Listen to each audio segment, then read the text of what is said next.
2-3 दिवस झाले होते कांद्याच्या रोपाला पाणीच टाकलं नव्हतं, त्याच्यामुळे सकाळी उठल्याबरोबर अगोदर कांद्याच्या रोपाला पाणी टाकलं होतं आणि घरामध्ये कांद्याला पण मोड आले होते, त्याच्यामुळे ते पण लावलं होतं. इकडे हानीचे पप्पा ड्युटीला जाण्यासाठी निघाले होते. मॅडम पण झोपेतून उठली होती.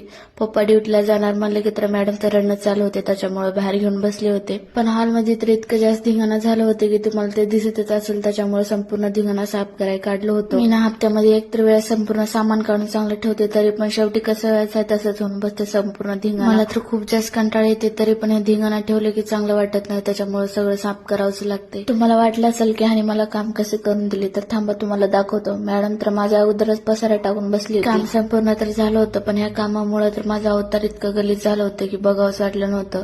त्याच्यामुळे पटकन माया लेकी पण आंघोळ केल्या होत्या. आंघोळ झाल्यानंतर हानीसोबत थोडीशी मजा मस्ती केलं होतं. आमचं ना डेलीच असते बरं का.